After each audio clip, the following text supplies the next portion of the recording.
That jobs number coming in hot, but maybe not too hot, Shannon. And I wonder, is that kind of the thing? I tweeted out, I thought it was kind of the Goldilocks number.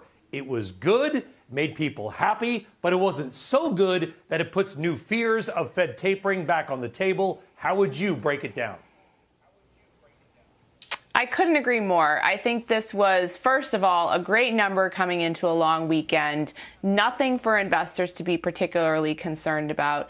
There's a couple of points here on the jobs number. The jobs number has disappointed consensus over the last couple of months, which, yields the conclusion that perhaps economists aren't exactly sure what's happening with the pace of the economic recovery. They're not sure how much these higher wages that are being demanded by workers to come back into the workforce are impacting hiring. And I think this number essentially said, yes, there are higher wages being paid. Yes, there are some mismatches between supply and demand in the employment market.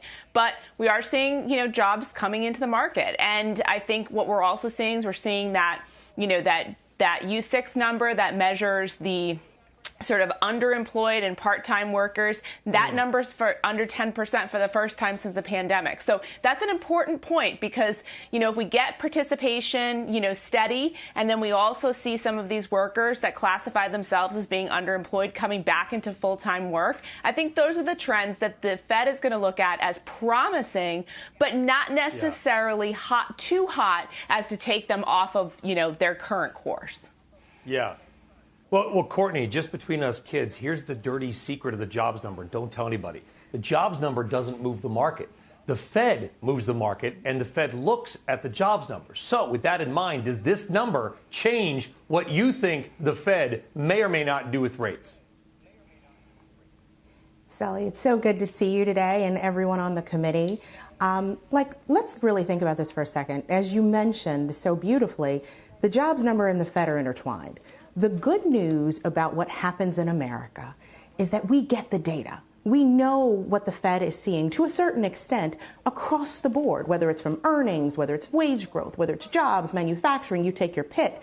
So we can create our own story, if we like, around where we think the economy and the market is going. Has my position changed on where I think the Fed is going to go? Absolutely not.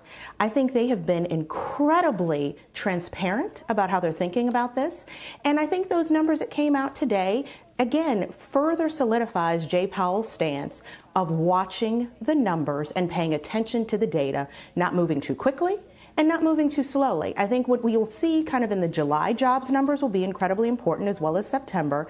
But we'll get something out of Jackson Hole, I think, in August. Whether or not they decide that they are going to signal that they'll begin tapering or not, we'll see. I think it's possible, but I'm not sure that they're going to kind of use that quite yet until we actually see what happens when some of the unemployment programs begin to roll off. It's great to see the market and companies absorbing higher wages. And I want to be very clear, because what that says, again, 2/3 of GDP is the consumer spending. So if higher wages are coming in, right, and companies say we can afford to do this, we need to do this, guess what? They're going to be expecting a return on that investment from those employees. Those employees are going to get paid more. And guess what? They're going to go shop at Walmart. They're going to go shop at Take Your Pick. They're going to buy flights. They're going to go stay in hotels. So let's pay attention to this, because I think that's why the market is excited today. And I think we'll continue to see great news and great transparency, which is key, out of the Fed. And we'll begin to watch that as we move into the second half of the year.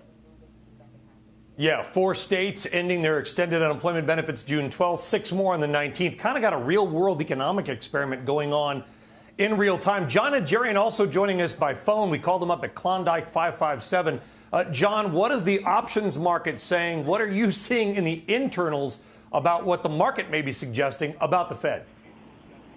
Well, certainly the market's not overly concerned, Brian. Just to Courtney's point, we're seeing the lowest level for VIX, nearly a 1-week low today.